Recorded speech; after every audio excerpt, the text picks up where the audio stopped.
Praise the lord. ಪ್ರೀತಿಯ ಸಹೋದರ ಹಾಗೂ ಸಹೋದರಿ,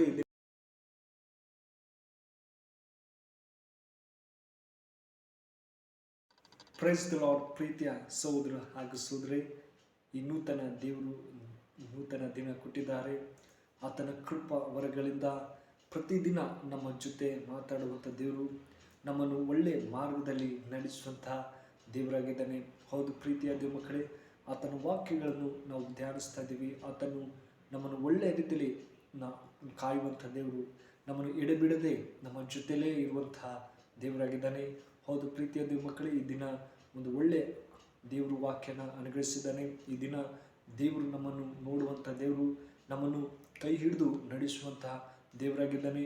ನಮ್ಮನ್ನು ಎಷ್ಟೇ ಸಮಸ್ಯೆ ಬಂದರೂ, ಎಷ್ಟೇ ಹೋರಾಟವಿದ್ದರೂ ಆತ ನಮ್ಮ ಜೊತೆಲೇ ಇರಬೇಕಂತ ಆಸೆ. ಹೌದು ಪ್ರೀತಿಯ ದೇವ ಮಕ್ಕಳೇ, ಒಂದು ದಿನ ದೇವರು ದೋಣಿ ಮೇಲೆ ನೀರು ಮೇಲೆ ನಡೆಯುತ್ತಾ ಆಸೆ. ಆ ನೀರು ಮೇಲೆ ನಡೆಯುವಾಗ ಪೇತ್ರನ್ನು ಕೂಡ ನೀರು ಮೇಲೆ ನಡೆಯಕ್ಕೆ ಭಾಳ ಆಸೆ ಆಗಿತ್ತು.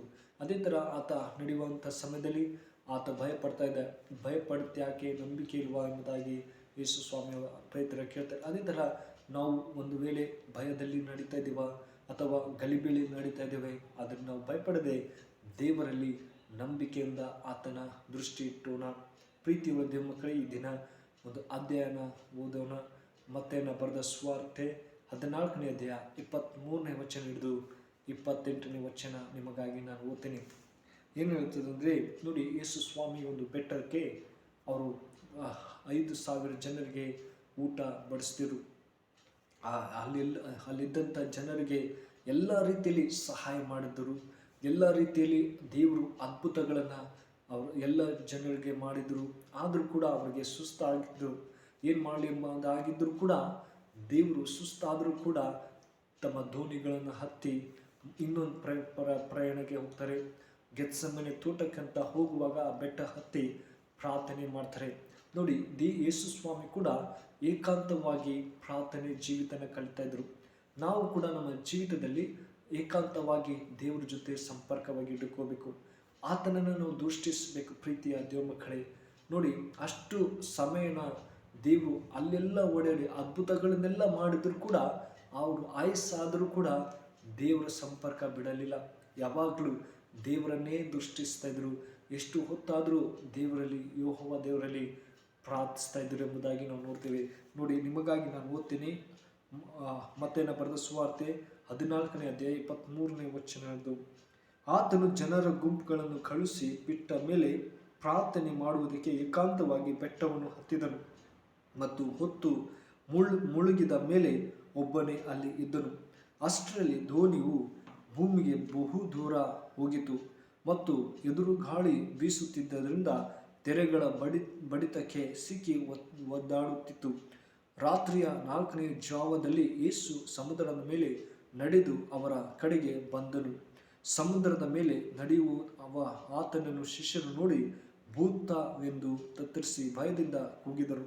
ನೋಡಿ, ಆ 4 ಜಾವದಲ್ಲಿ, ಬೆಳಗ್ಗೆ ಜಾವನದಲ್ಲಿ ಯೇಸು ಸ್ವಾಮಿ ಪ್ರಯಾಣ ಮಾಡ್ತಾರೆ.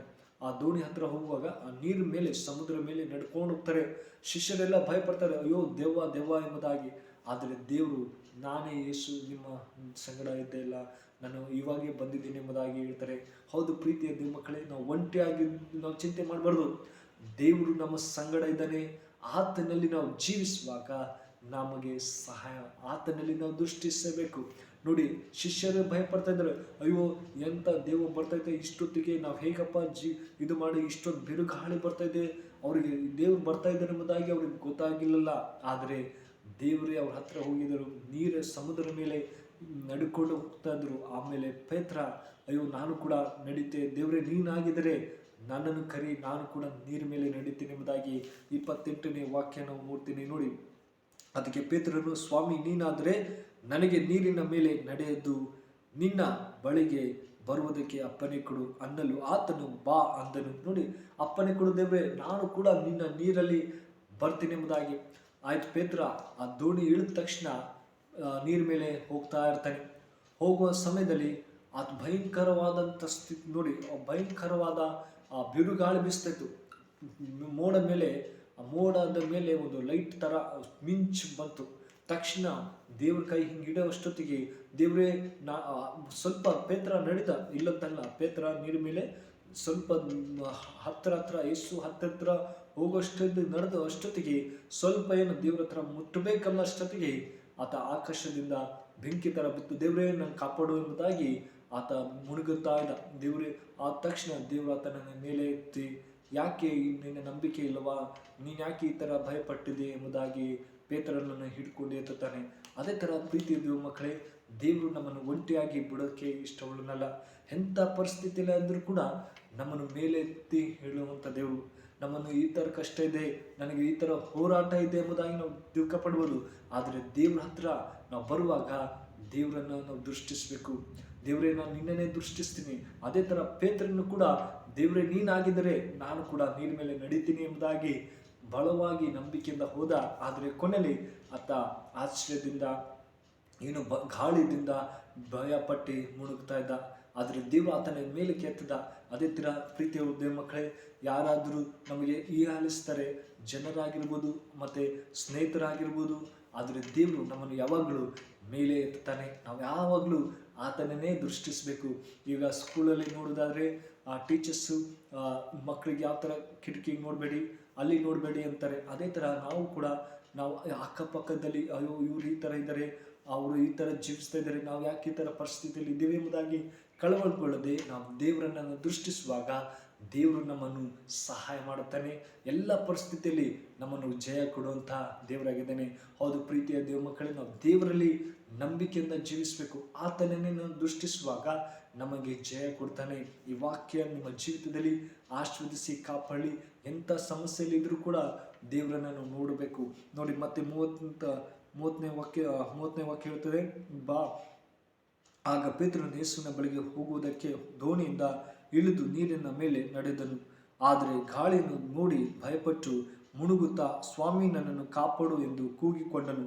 ಆ ಕ್ಷಣವೇ ಯೇಸು ಕೈ ಚಾಚಿ ಅವನನ್ನು ಹಿಡಿದು, ಅಲ್ಪ ವಿಶ್ವಾಸಿ, ಯಾಕೆ ಸಂದೇಹಪಟ್ಟೆ? ನೋಡಿ, ಆತನನ್ನು ಕೇಳ್ತದೆ, ಯಾಕೆ ಅಲ್ಪ ವಿಶ್ವಾಸಿಯೇ, ಯಾಕೆ ಭಯಪಟ್ಟಿದೆ ಎಂಬುದಾಗಿ. ನಾವು ದೇವರಲ್ಲಿ ಅಲ್ಪ ವಿಶ್ವಾಸ ಇಲ್ಲದೆ ಪೂರ್ಣ ಮನಸ್ಸು ದೇವರನ್ನೇ ಹುಡುಕಬೇಕು. ಪೂರ್ಣ ಹೃದಯದಿಂದ ದೇವರನ್ನು ಕೊಂಡಾಡಬೇಕು. ಪ್ರೀತಿಯ ದೇವ ಮಕ್ಕಳೇ, ಆತನ ಒಳ್ಳೆಯವರು, ಆತನ ಕೃಪಾ ಯಾವಾಗಲೂ ನಮ್ಮೊಂದಿಗೆ ಇರುತ್ತೆ.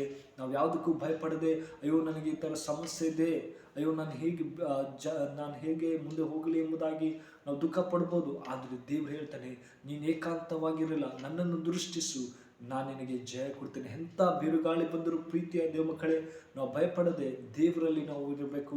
ದೇವರು ನಿಮ್ಮನ್ನು ಆಶೀರ್ವದಿಸ್ತಾನೆ. ಎಲ್ಲ ಪರಿಸ್ಥಿತಿಯಲ್ಲಿ ಆತ ನೋಡುವಂಥ ದೇವರಾಗಿದ್ದಾನೆ. ನಮ್ಮನ್ನು ಕೀಳಾಗಿ ನೋಡ್ತಾರೆ, ಅಯ್ಯೋ ನಮ್ಮನ್ನು ಈ ಥರ ಯಾರು ಇಷ್ಟಪಡುತ್ತಾ ಇಲ್ಲ, ನಮ್ಮನ್ನು ಎಲ್ಲ ರೀತಿಯಲ್ಲಿ ಮೋಸ ಮಾಡ್ತಾರೆ, ವಂಚಿಸ್ತಾರೆ. ಆದರೆ ದೇವ್ರು ಯಾವಾಗಲೂ ನಮ್ಮನ್ನು ಮೇಲಕ್ಕೆ ಎತ್ತುವಂಥ ದೇವರು, ನಮ್ಮನ್ನು ಎಲ್ಲ ರೀತಿಯಲ್ಲಿ ಜಯವನ್ನು ಕೊಡುವಂಥ ದೇವರಾಗಿದ್ದಾನೆ. ಈ ವಾಕ್ಯ ನಮ್ಮನ್ನು ಯಾವಾಗಲೂ ಎಚ್ಚರಿಸ್ತದೆ. ಹೌದು ಪ್ರೀತಿಯ ದೇವ ಮಕ್ಕಳೇ, ನಾವು ದೇವರನ್ನು ದೃಷ್ಟಿಸಬೇಕು. ಪೇತ್ರ ಯಾವ ಥರ ನೀರ ಮೇಲೆ ನಡೆದನು, ಅದೇ ಥರ ನಮ್ಮ ಜೀವಿತದಲ್ಲಿ ಕಷ್ಟ, ವೇದನೆ, ಸಮಸ್ಯೆ, ರೋಗ ಇದ್ರೂ ಕೂಡ ದೇವರು ನಮ್ಮನ್ನು ಮೇಲೆ ಎತ್ತಿಸ್ತಾನೆ. ಈ ವಾಕ್ಯ ನಿಮ್ಮ ಜೀವಿತದಲ್ಲಿ ಆಶೀರ್ವದಿಸಿ ಕಾಪಾಡಿ. ನಿಮ್ಮ ಆತ್ಮ ಈ ವಾಕ್ಯ ಯಾವಾಗಲೂ ನೀವು ನಡೆಯುವಾಗ ನಂಬಿಕೆಯಿಂದ ಜೀವಿಸುವಾದರೆ ದೇವರನ್ನು ದೃಷ್ಟಿಸಿ ನಡೀರಿ. ದೇವರು ವಿಶೇಷವಾಗಿ ನಿಮ್ಮನ್ನು ಆಶೀರ್ವದಿಸ್ತಾನೆ. ಈ ಪ್ರಾರ್ಥನೆ ಮಾಡೋಣ. ಪರಿಶುದ್ಧನೇ ಪ್ರೀತಿ ತಂದೆ, ಒಳ್ಳೆಯ ವಾಕ್ಯ ಕೊಟ್ಟಿಕಾಯಿ ಸ್ತೋತ್ರ. ದೇವರು ಈ ಮಕ್ಕಳು ಯಾರ್ಯಾರು ಸಮಸ್ಯೆಲಿದ್ರು, ಯಾರ್ಯಾರು ಕಷ್ಟದಲ್ಲೂ ಎಲ್ಲನ ಬಿಡುಗಡೆ ಕೊಡು, ಶಾಂತಿ ಸಮಾಧಾನ ಕೊಡು. ಅವ್ರ ಕುಟುಂಬದಲ್ಲಿ ನಿಮ್ಮ ಶಾಂತಿ ಸಮಾಧಾನ ಕೊಡು. ದೇವರೇ ಈ ವಿಡಿಯೋ ಮೂಲಕ ಆಶೀರ್ವದಿಸಿ ಕಾಪಾಡಪ್ಪ.